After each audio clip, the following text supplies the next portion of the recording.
guys, it's your girl T, and I want to shout out Quentin on Facebook. Quentin sent me this story. If you guys have not heard, Chicago is planning to shut down 50 schools. This is the largest school shutdown in the history of the United States. So there's been a lot of debate, a lot of protest over the past week. It's been so much chaos going on in Chicago with the school system. They want to shut down 50 schools, and these 50 schools just so happen to be in the worst areas of Chicago, which happen to be the urban and minority areas on the west side and the south side. So I'm going to go ahead and play you guys a news clip really quick, and then I'll come back with the rest of my commentary.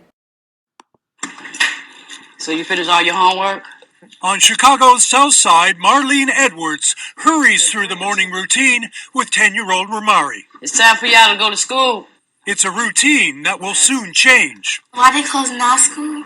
Ramari's school is one of dozens in Chicago that will now be mothballed, meaning she will have to travel further to another school. It's a cold-hearted decision. They do not feel our pain at all. In order to save schools in Chicago's money-strapped public system, the mayor says he has to close some schools, 50 of them. We would not do this if it wasn't for the most important thing, was to give our children a better education. Mayor Emanuel maintains many of the schools are in disrepair and in areas of falling enrollment. We won't give up! Still, it's a decision that has outraged many parents and teachers alike. It doesn't save money. It doesn't help children. It's not. And then what have we heard this whole time? Oh, we're going to provide children the 21st century education. Some also point to the map, suggesting a disproportionate number of closings are hitting the city's less affluent south and west sides, and worry their kids may have to cross through rival gang territory just to reach the classroom. You really have to have a cold heart to do something like this. Our babies are the ones that are being killed out here in these streets by miscellaneous bullets. Then you're going to send them through gangland? Come on. The mayor says everything will be done to ensure the safety of those kids traveling longer distances. Please don't close my school. Listen, like you always do. But many still say they prefer to stay just where they are. Kevin Tibbles, NBC News, Chicago. Okay, so you guys just watched the news clip, and amongst all the chaos was this adorable 9-year-old boy named Ashan. And Ashan got up and he spoke so articulately and so eloquently about how he felt about his school possibly closing down. Recently, DNAinfo.com Chicago did an interview with him to get his thoughts because his video went viral, and because of his video, they decided not to close down his school. So I'm going to go ahead and play you guys this video clip as well, and I'll come back with some more of my commentary.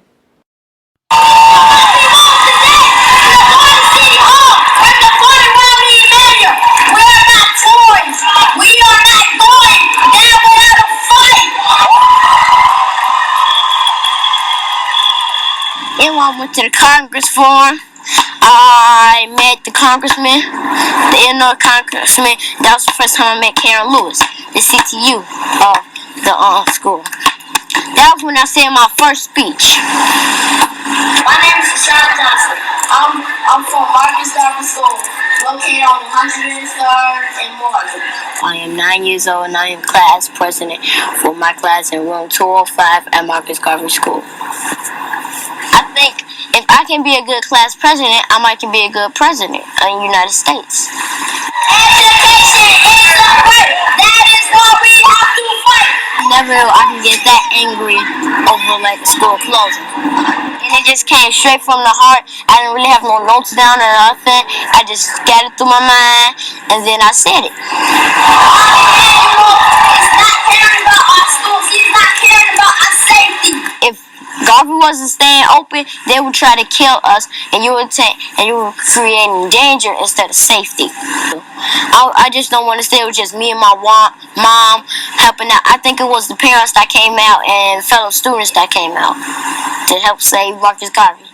I am extremely proud of him. I'm extremely proud of his courage. I'm extremely proud of him just fighting for what he believes in. And just his fight, his desire, his passion. Thank you. My basketball and football careers don't work. I will have president, lawyer, and scientist for backup plans.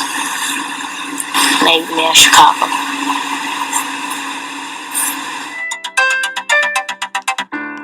So you guys just watched the video. So thanks to Hassan Johnson, basically they saved Marcus Garvey Elementary School. I mean, that's what we need to focus on. That's what they need to show more on TV. Articulate children who do like school, who do like to learn, and stop showing all these badass kids who are constantly getting in trouble and getting arrested and going through a bunch of nonsense. I'm glad to see that there are some smart kids out here, and they're not afraid to share their knowledge, and they're not afraid to speak their mind and stand up to the powers that be. I think this whole situation is very unfortunate. I think a lot of stuff caused for these schools to close down. These schools have poor performance. A lot of students are dropping out. A lot of people are not going to school. I think that the parents failed, the teachers failed, the school district failed, Rahm Emanuel, the whole city of Chicago has failed these schools. It was just a year ago that these same teachers were boycotting and striking. They wanted more pay. Chicago teachers get paid more than any teachers in the nation. Some teachers in the Chicago school district make between $70,000 to $100,000 a year, which to me is crazy because I know down south most teachers make about $28,000 to $40,000, if that. So these teachers get paid a lot, but a lot of these teachers are not performing. A lot of these teachers refuse to teach. They're not doing the right thing. So it's almost like, where did people think this money was going to come from? It wasn't going to come out the sky. These teachers ended up winning that strike. They got paid even more money. But what happened? These schools were still failing in performance, and the city lost a lot of money. So now they're proposing that they close down all these schools and ship these kids to schools across the city. But what a lot of people are afraid of, including Quentin, a lot of these kids are leaving their neighborhoods. Most of the schools that are being closed are neighborhood schools. And if they start having to bus these kids, or these kids have to get on the city bus to go to schools on other parts of town, what ends up happening is because they have such a horrible gang issue in Chicago, you're going to see a lot of rival kids getting into it, more kids possibly getting shot or getting caught in the crossfire, because now you're taking kids from different fractions of the neighborhood and you're putting them in these schools. So a lot of people are really unhappy about this. Personally, I think if they really want to fix the school system, I think instead of investing money into areas that don't really need it, into areas that are doing good, why not take that same money and put it into the schools? Why not take that same money and put it into bettering the schools, getting better teachers who are willing to teach, getting more equipment, making the schools safer instead of just shutting them down. It's going to be really interesting to see how this plays out. You know, I do feel bad because a lot of these kids have been going to these schools since kindergarten, and now these schools are being shut down, but there's plenty of blame to place around. You know, I think parents need to be more involved. Kids need to care about their education. The mayor, the officials of Chicago need to show that they care. It's easy to just shut something down, but how about trying to actually fix the problem instead of just putting a Band-Aid on it? So anyways, go ahead, leave a comment. Let me know what you guys think about the entire situation. Do you think that these 50 schools should be shut down because of lack of performance and how dangerous these supposed schools are? Or do you think that the mayor and the governor, you know, Rahm Emanuel, are wrong for shutting down these schools and it's all about money? So let me know what you guys think about the entire situation. All right, deuces.